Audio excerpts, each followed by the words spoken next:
Hi, welcome back to Serve with Sarcasm. Today we are serving up some TikToks about what I eat in a day.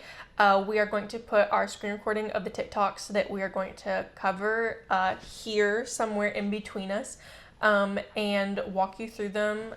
We are coming at this from a point of she's had bariatric surgery and I'm doing this kind of differently. So this is very different in how we are tackling nutrition and the information that we have available to us. This is completely from our own opinions. This is not professional content. This is not we are not doctors or nutritionists in any way, and we are also not asking anyone to go and contact these people or harass them in any way based on our opinions from this video.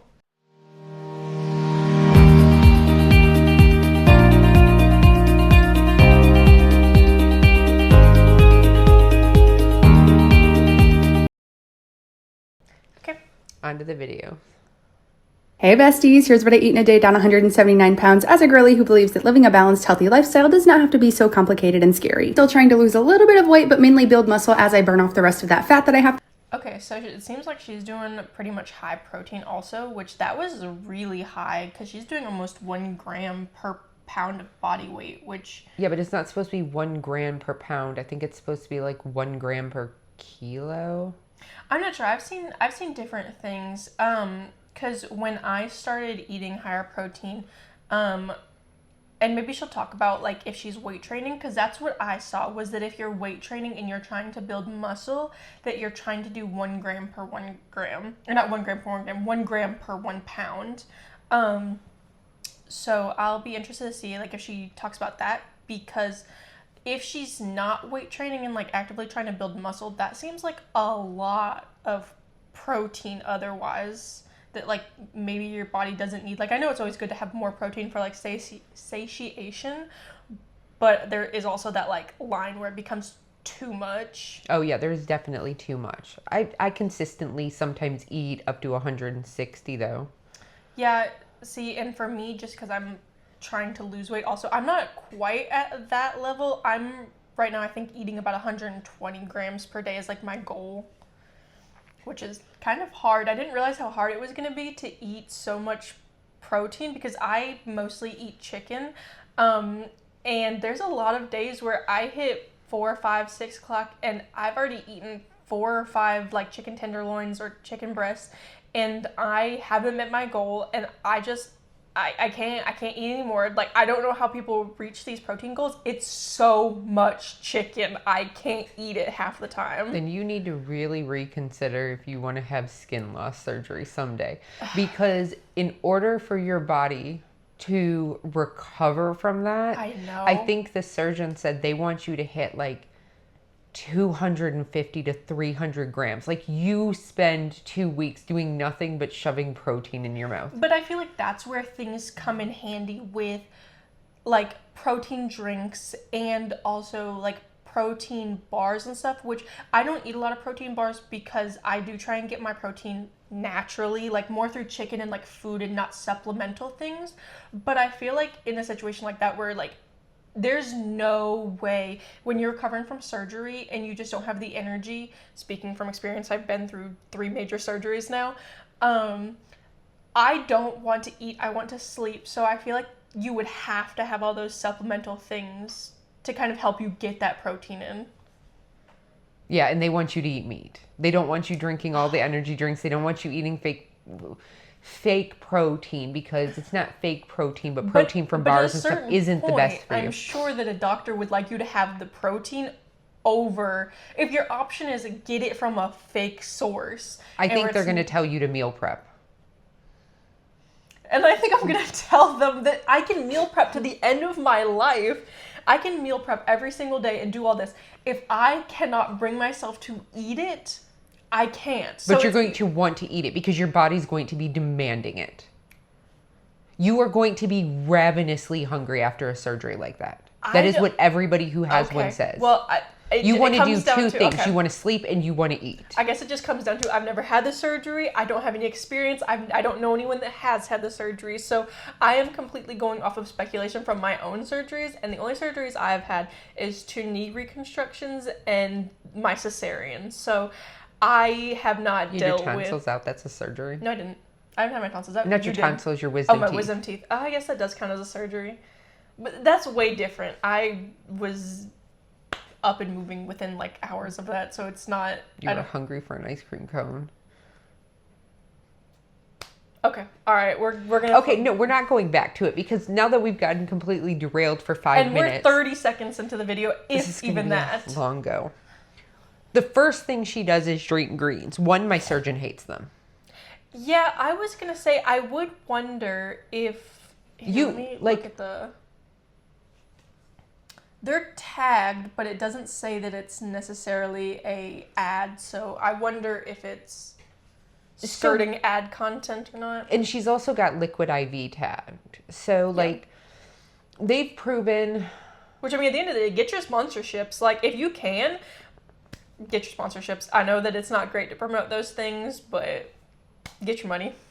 See, I don't know. I feel anti that. Like, I don't care if Bloom comes knocking at our door for how much money. I'm not promoting a green drink. Okay, that is fair. I would not support Bloom because I do not support them as a company. I do not feel like they are promoting something good. But this is the same thing. There is no way that you can pack enough nutrition in a greens powder. Like, you better really like that thing because if you're forcing yourself to drink it for the benefit, and there's a study, I'm not going to go and find it. My surgeon talks, his assistant talks about it all the time too, where they have literally said, if you eat a singular carrot and something else and a piece of broccoli, like a serving of carrots and a serving of broccoli once a week, you are going to get more nutrition than drinking one of these packets every single day. Like, they're basically pointless.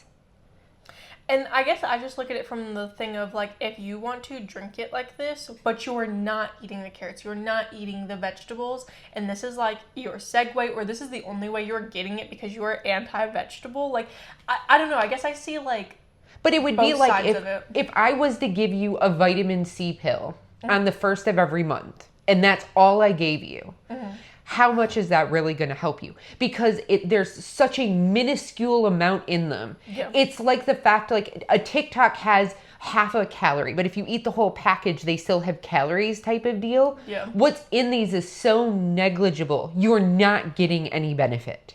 Okay. Yeah, I guess that's fair. Like, you might as well not be doing it, especially if you don't love the taste. If you love the taste, and this is like you drinking the pink lemonade drink packets and you just love the flavor of this green, so you do you. I guess that's where my thoughts come in, is that at the end of the day, it's not harming that we know of. Yeah. There's no negative benefits that have been outwardly stated that I know of. Harming your pocketbook. All the people in these videos that are promoting this are adults. They have their own money, and what they choose to do with that money is their decision. And at the end of the day, I can be I think this is a really not a good way to spend your money. I think this is dumb. But that's kind of as far as I think it can go. At some point you have to be all right, that's dumb, moving on. But I think the harm in it isn't really to the pocketbook or anything like that. It's in the fact that they truly think they're doing something for their health. So if you are drinking there is something to say about mind-body connection. If you trick your mind, it's a placebo. If you trick your mind and be, I'm so healthy, then there is a small margin. I'm not saying it's a large one. There is a small margin of feeling better because you think you're feeling better. Yeah, and that margin is probably greater than the benefit you're actually getting out of the greens powder. Okay, well, but again, when these things are very expensive, they are. Is that margin worth it? Because you get a lot of people that are like, oh, I don't like vegetables, so rather than actually eating a vegetable, I'm going to drink this greens powder and now I'm good. And you're really not. No, I feel like if you were truly trying to weigh out, I don't like to eat vegetables as a texture or a flavor thing, I think it's much better. I feel like a V8 is better than this. Drinking a V8 juice. That's not even great. No, I'm not saying it's great. I'm just saying I think that V8 is even better than some of these greens. Looking at them side by side comparison for what you're getting. I mean, at the end of the day, one, eating it's always going to be the best, but two, even if something blending it in something like your spinach or a vegetable that doesn't really have a flavor into something that you mask the flavor and getting more of maybe a savory smoothie type drink. Maybe. Okay, well, we're moving on from this. Wait until they get to the liquid I lose. So let's get into it. I've been trying to start off my day pretty supplement heavy in case my water intake falls off throughout the day. And as a recovering egg icker, really the only way that I can eat eggs right now is if my husband's cooking them for me. So 11 times out of 10, I'm having some variation of a yogurt bowl. And hear me out, adding that Pink Burst protein powder to the yogurt, it was really good. I know it sounds weird, but it was so good. And I've been experimenting with some of the zero sugar creamers that we can get in store for that morning coffee because I typically have my protein coffee in the afternoon now. Love the Chobani ones, but okay. Oh, and the whipped cream. I didn't even see that coming. Oh, yeah, I didn't realize she was going to go whipped cream. She's making a dessert drink right now at, like she said, it's like 8 o'clock in the morning. Yeah, even if that's zero free whipped cream. It looks like it's the low fat one because the red one's full fat, the blue one's low fat. And this is one of those things that I had to deal with and I had to get over too, is the concept that everything doesn't need to be calorie free. Yeah. Because at some point your body simply doesn't like the artificial replacements. So like rather than trying to make this coffee calorie free, because again, I drink iced coffee almost every day. Yep. This is my favorite cup. I own them in every color. I have tea today. Overconsumption video coming soon. Yeah. I have 5 cups. Leave me alone. If that's my joy in life, being a minimalist, it's having 5 cups. I'm good. But I put, 8 ounces of coffee in there and then 16 ounces of milk, but it's not really milk. I use like silk. Silk alternative that she used, because she used the 0 calorie silk. Yeah, but again, there's zero sugar. No, she said 0 calorie. Was it? Hold on, let me go back. Or did she say? But it was so good. And I've been experimenting with some of the zero sugar creamers that we can get in store for that morning coffee because I typically have my protein coffee in the afternoon. Okay. Yeah, so it was 0 sugar, not 0 calorie. That's why I got it from the pumps, which we use the pumps also. We love them. I have many of them because I like to flavor everything I drink. I have 10 on my counter. See, you want to talk about my overconsumption on my 5 cups, but you don't want to talk about my 15 syrups. Because we're using the syrups. They have a purpose. They're getting used. They're being physically consumed. Every single one of my cups is in the dishwasher right now. Okay. And that's for the other video. Anyways. So nix what I said about it being calorie free.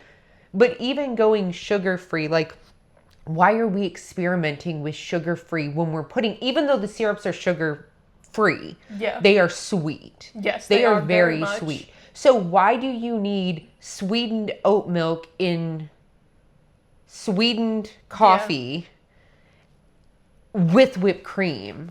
Yeah, that's what I was going to say, and I'll be interested to see if she adds something else. Like, I mean, all this is missing from some of the other videos we've seen is caramel sauce inside the cup, which I have been guilty of that in bigger back days. But yeah, because I think even with my coffee now, I make espresso. I use a couple pumps over ice. I pour the espresso in, and I just use regular whole milk. And that's... Which is probably more nutritionally beneficial. I just don't drink milk anymore. Yeah.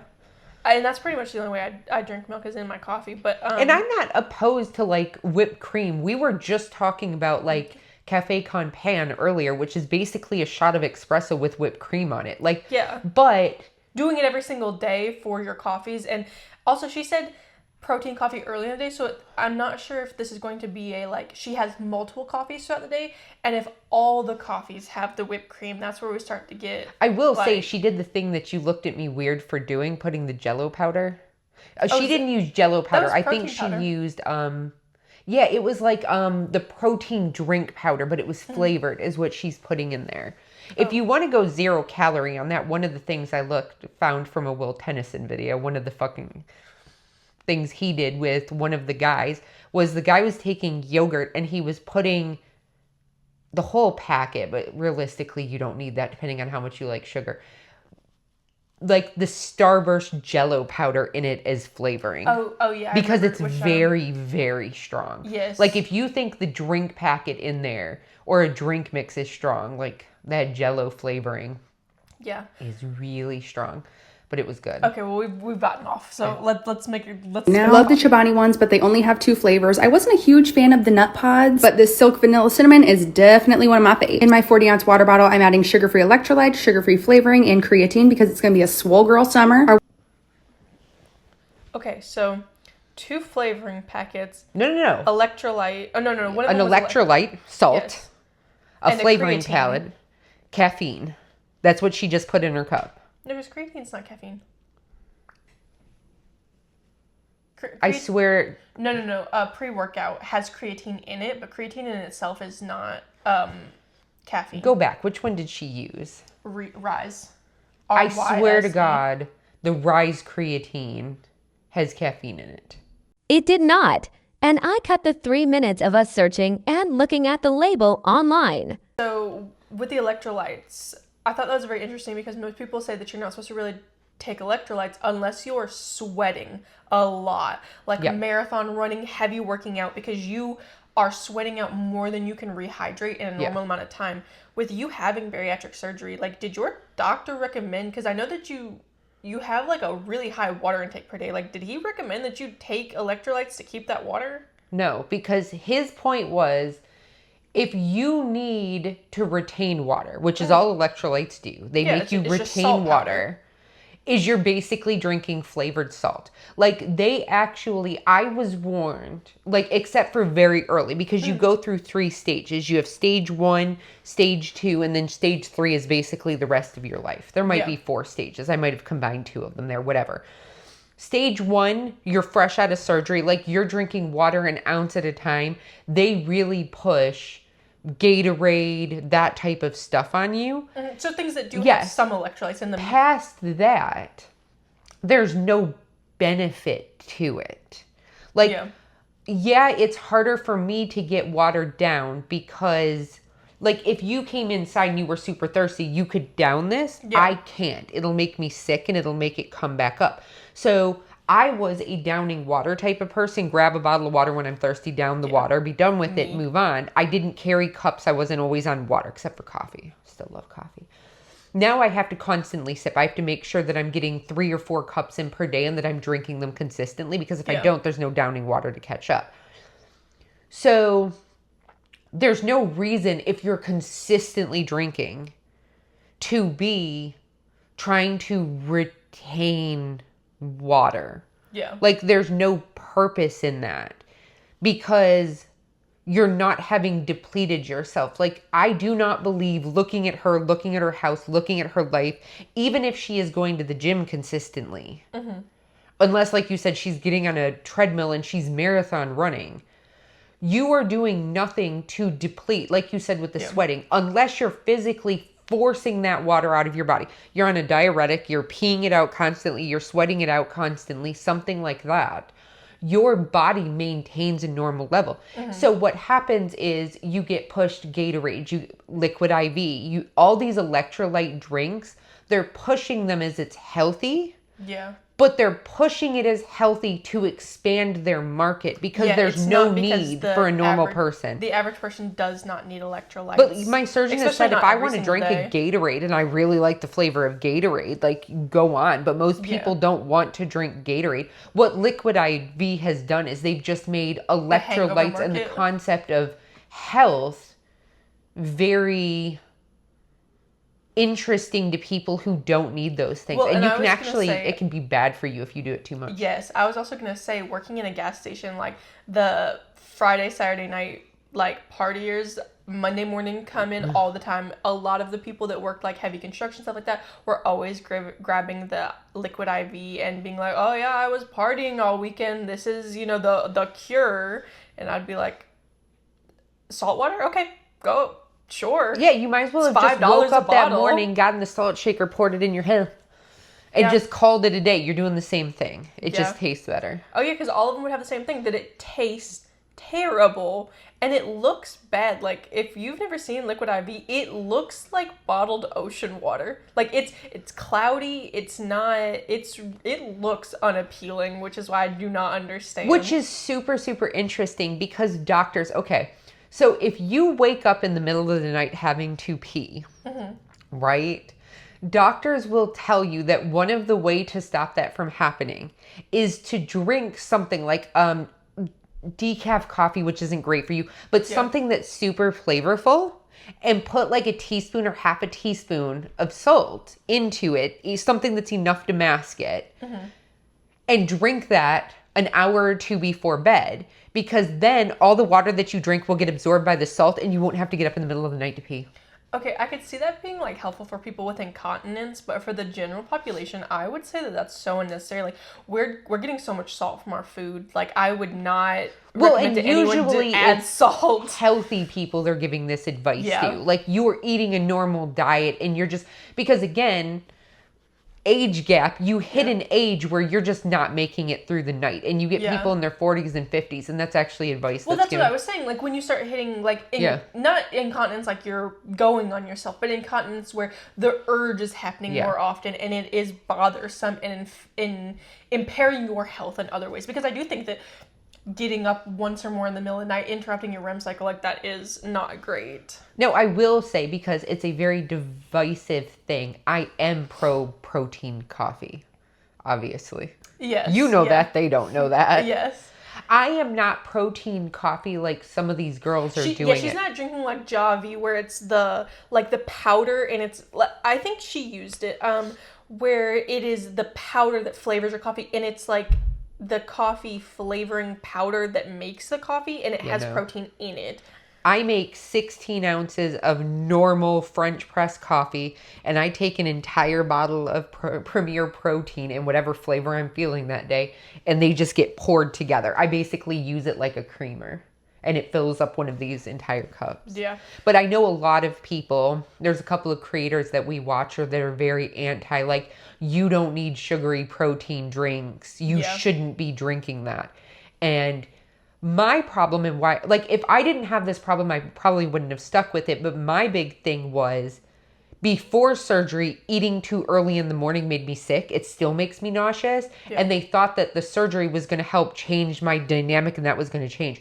But if I get up at 8, if I eat anything solid before like 11, 12, usually 1, it just makes me nauseous. My body doesn't want it in my stomach. It doesn't like it. But the coffee is very tolerable to me. So it's an easy way to still drink my coffee in the morning, but get in technically a first meal, get that hit of protein, get my body, my metabolism, I'm coming out of fasting type of deal. At some point, we'll feel like we have told you guys enough about us and we'll get on to the videos. Washer has been broken for like a week and the appliance repair guy is actually coming today. I finally had to make the earth-shattering decision to go to the laundromat and I grossly underestimated. So you had to drink salt to eat salt. That's what I was just thinking. And also like 4 grams of We're going to be one of those people what? where it's like, I am so sorry for the screen. I'm so sorry for where we paused some of these videos. That might be our screen grab. Okay.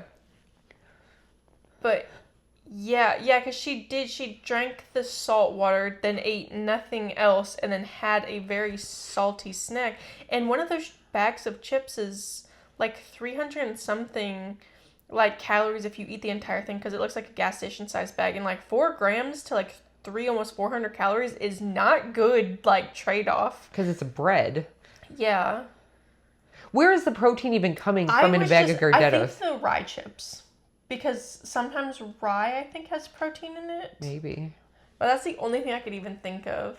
Estimated how much clothes we had and how long it was going to take us, and I started to get so hungry. My vending machine options were... Hold on. Get so hungry. And I grossly underestimated how much clothes we had and how long it was. Okay, yeah, 1 bag is 230. So I was overestimating, but yeah, it says protein 4 grams, but 480 milligrams of sodium in that 1 bag. Yeah, so with this, she's at like 1,000 milligrams of salt per day. Look up how much an adult woman is supposed to have for salt each day. 1,500. Yeah, so within a couple of hours, she's already hit 2/3 of her salt content for the day. And again, that's where we talk about nutrition education is, we talk to you about it now, but talk to each other, where nutrition education is so important. Because people don't realize that electrolytes are primarily salt. And I guarantee you, if we went back to the beginning and we tracked how much salt is eaten in this video. Yeah, because there's probably salt in the protein coffee also, because there's salt in a lot of things for binding agents and stuff. But it's probably going to be over the 1,500 you need. Yeah. So again, unless you're sweating that salt out, or something is happening, you just ate your liquid IV. Like, why did you need to drink it? Yeah. You're drinking it because you don't know better. Yes, I feel like that's a lot of it, is just the educational aspect. Was going to take us, and I started to get so hungry. My vending machine options were basically a Snickers or the Gardettos, so I chose the Gardettos, and those had 4 grams of protein. I'm not really sure where that comes from, and I don't think I want to know. If you guys didn't know it... Okay, so she talks about the vending machine. Why didn't you eat then? If you're hungry where you're at, and you knew you were going to be there, you could have packed yourself something to eat there, knowing I have not eaten today, and caffeine is a stimulant for your stomach. It will it delays hunger, but also can make you hungry. Yeah. So I will say, because I carry them in my purse, like, I 100%, again, am on the side of most protein bars are candy bars. They really are. They're candy bars with protein in them.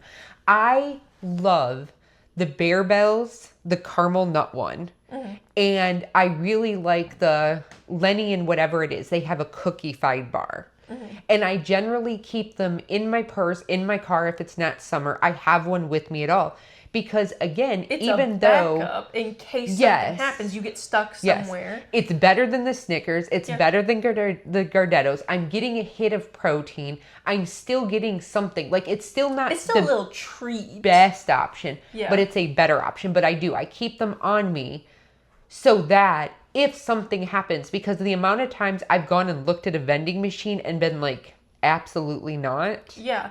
I feel that way, but that just struck me as odd. You knew you were coming here. You knew you haven't eaten yet, and you didn't prepare yourself. Okay. And like, I know things happen, and like sometimes you just have a day where you eat not the greatest. Like, it's not nothing to get upset over and like beat yourself up, but like, these things are preventable. Completely. Let's start at the bottom issue. Being hungry isn't going to kill you. That's also true. Yeah, because you didn't have to eat the Gardettos. She ate right after. Yeah. Going wherever she was at. I can't remember where she said she's at. But Jersey Mike's, you can get any sandwich made into a bowl. When I do that, I basically just eat the toppings off the bowl. But that thing was 47 grams of protein. I think I got a number 9. Ask for no lettuce. Okay, again, now you're wasting food. Okay, again, that's what I was gonna say. I understand that, because one of the big things I got from my nutritional training was... lettuce is useless. Yes. All it is generally when you're on a diet... specifically. There's one of the weight loss surgeons that's really big on YouTube. He does videos. In part of his getting ready for surgery, he has what he calls a big ass salad protocol, where one of your meals every day is a big ass salad. And one of the reasons why you do that is because it's filling all the lettuce, all the spinach, all the everything in there with all the vegetables. And I was a proponent of not eating lettuce before I had surgery, but my surgeon was really, and my nutritionist too, was really particular about, unless you're craving crunch, don't eat celery. Unless you're craving lettuce, don't eat lettuce. You don't need it. Yeah. Like a little bit on a BLT or a salad. But we eat them as filler foods, and you don't have the room to spare. Yeah. If I eat a salad and I eat all the lettuce, and I only eat a quarter of my salad because I ate all the lettuce, I am now nutritionally starving myself because I can only eat, like, I'm 2 ounces out, or 2 ounces. I'm 2 years out from surgery, and I never really stretched my stomach. So I hit the point, like, if you're good in your surgery, your stomach should hit about 7 to 8 ounces while naturally healed. That's where you're really supposed to be, and I hit that. If I eat too much protein, I can't even eat a full 7 ounces. But if I was to eat a salad, and 4 ounces of that was lettuce, and I felt really full, my calories would be so low because I'm not eating anything nutritionally. And you can actually, if you go back to eating a lot of lettuce, a lot of salads, you can nutritionally harm yourself. Yeah. So, like, generally, I still eat a lot of salads. I make my own salad. I really like my lettuceless salad. Lettuce is evil. But when we go to places like that, I just super light lettuce, add a sprinkling of lettuce so it's in there like a topping.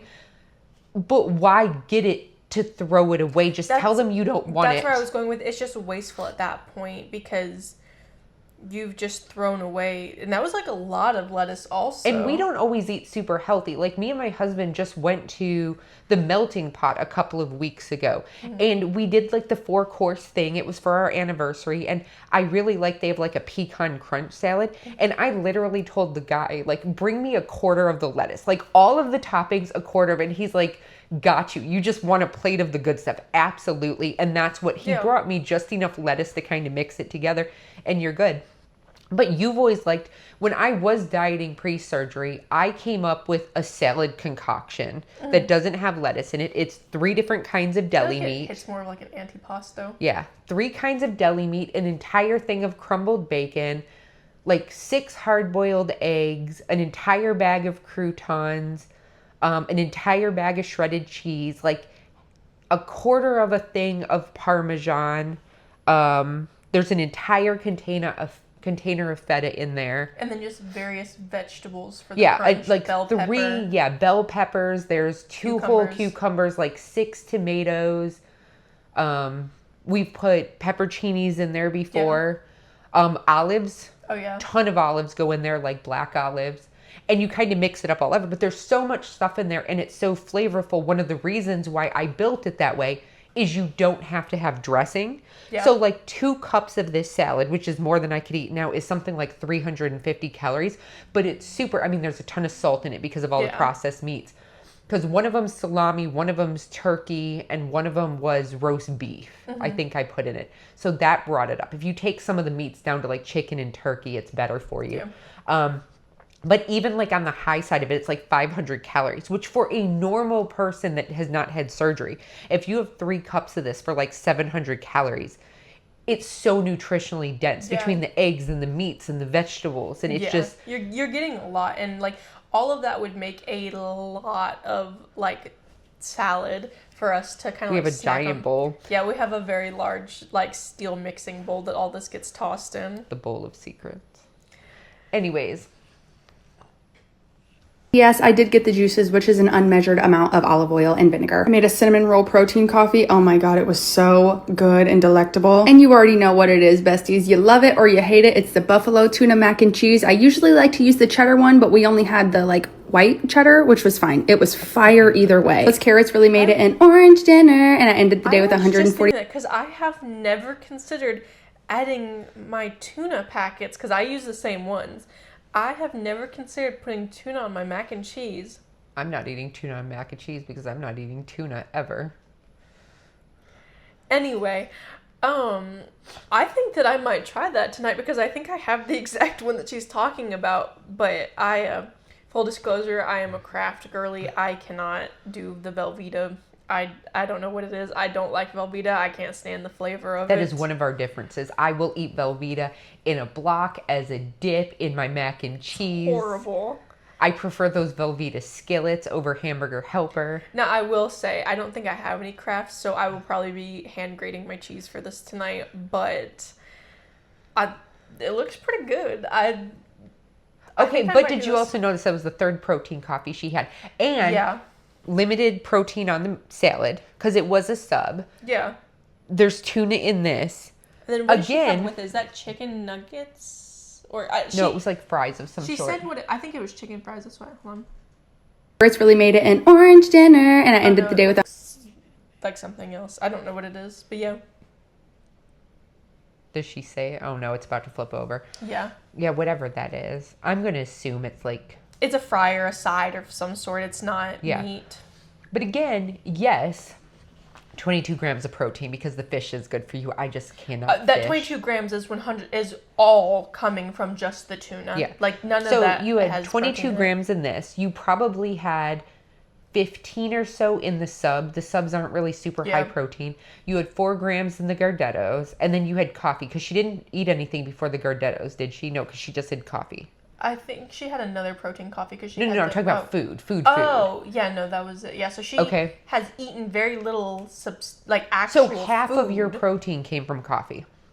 Yeah. And like she showed us her water at the beginning, but then like she didn't say she refilled it or made another one, or because there was even protein in the water. So she had 3 protein coffees and a protein water. Yes, because that's what I was gonna say. And a lot of these, like, they show like second cup of water, third cup, like they're tracking their water through the camera also. So, but I feel like that's why she wants electrolytes, because when you only drink 64 ounces, and as a bariatric patient, minimum, you're supposed to be striving for 100 ounces. Is that of liquid or water? They prefer water. They'll take liquid. Yeah. So I count things weird. I don't count my protein shakes as liquid. So like when I drink my 32-ounce cup, I count it as the 16 ounces of coffee. I don't count the 11 ounces from the protein. From the protein shake. If I drink iced coffee because it's almond milk, which is just water with almonds in it, I count that. I count the coffee. I count all of my tea because my tea is just like straight tea and about a tablespoon of Splenda. It's not even super sweet anymore. I count water as water. And then those are the only things I drink. I, post-surgery, did not ever go back to sugary drinks other than the syrups for the coffee, because I wasn't going to give up coffee. But I never went back to soda, diet soda, juices. Yeah. None of it. Okay, well, we are currently at 45 minutes as of recording this. That is the end of the first video. Final thoughts, opinions about the one that we watched? I don't think this was a bad video. I think that everybody is on a path to doing better. Yes, I would say that I don't think she's the pinnacle of how you should be eating, but I do think that nothing that she did was expressly bad. I think that a lot of things we talked about was kind of more on like the nitpicky side, that this would be fine for most people. It's not harmful like in any way that what she's doing. It's just like I don't think that I personally would do it. I think it throws me off because it is bariatric surgeons and nutritionists, most of them. And it really depends on how you have surgery, because I feel like there's 3 tiers of bariatric surgery and it has nothing to do with the surgery. So there is, I paid for it myself, and a lot of times you can get Medicaid, Medicare to cover it. And they have different requirements. And with them, a lot of times you don't get as much counseling, nutrition, advice, education as you should. And then there's I went to Mexico, and again, same type of, even if you didn't go to Mexico, that's the category I call it, because there's places in Vegas like you're paying, like you talk to them, you do your thing, you have your surgery. With those, there really is no advice. Like they give you packets, they give you all of that stuff, but you can book, because I did look into that before my insurance covered it. You can talk to them on a Monday and be on a plane to Vegas in 2 weeks on a Monday, have your surgery that following Tuesday. And because you're paying for it out of pocket, unless you choose to seek resources, you're not getting any. Yeah, they are only providing you with the surgery. Yes. And then when you go through private insurance, it's a longer process that I had to go through twice, because you have to lose so much weight. You have to be on this plan for 6 months and progressing. You have to meet with a nutritionist multiple times. You have to meet with a psychiatrist multiple times. You have to go to these courses. You then have to go and meet the surgeon. You have to watch videos of how this surgery works. Then you have to have consultations about what your life is going to look like after. And then they really talk to you about, is your spouse on board? Because people who have bariatric surgery, there's like a 40 to a 60%, it's somewhere in that range. I can't remember if it's 40 or 60% rate of one spouse has it and one spouse doesn't feel like changing, and it causes divorces. It really does. It splits up marriage because you're making a whole lifestyle change. And I watch some of these people and I know the lifestyle change I made, because I do eat out of the box. But I feel like if you took a holistic person that goes to the gym, not that I go to the gym, but eats right, and they have those cheat meals. They go out to eat with friends, but most of the time they're eating whole foods, minimally processed foods. They're drinking water. They're not on soda. and then they cheat sometimes. That's really the focus of bariatric surgery and how they want you to be at the end. They really want you to take this process and all of the tools that come with it to become that person. And I feel like when you start falling back into these types of habits in this video is where things start going wrong. And there are people that go back to eating like this and they're fine. But when you start eating all the snacks, when you're eating all of the carbs, when you're eating fried foods, whether it's air fried or regular fried. Yeah. It doesn't happen overnight. You don't immediately go back to how you eat. A lot of times when people like this happen, it's you slowly start adding it back in, and then all of a sudden you're 3, 4, 5 years down the road and you realize you're right back where you started. Yes. And people think that people get fat after bariatric surgery because you stretch your stomach out, but you can't. Believe me, if I'm 7 ounces, and I could eat 6 to 7 ounces every 3 to 4 hours if I really want to. Believe me, we have tested this. We've been on cruises. So I can eat consistently throughout the day. So if I got up in the morning and I had a bowl of sugary cereal, and then I had mac and cheese for lunch, and then I ate a carby dinner, and then I was eating snack foods, I could even, having my surgery and being severely restricted, I could still easily pack in 3,000 calories if I wanted to. Very dense foods. And that's what happens is you can work within your restriction and still gain weight without ever stretching your stomach. Yes. So at the end of this video, we'd love to hear from you guys about if you agree with us, if there's something you disagreed, if you think that we're completely wrong and we don't know what we're talking about at all. Anything, just comment. The engagement helps as we try and, get started on our channel. But at the end of that, we will see you in the next one. Bye. Bye.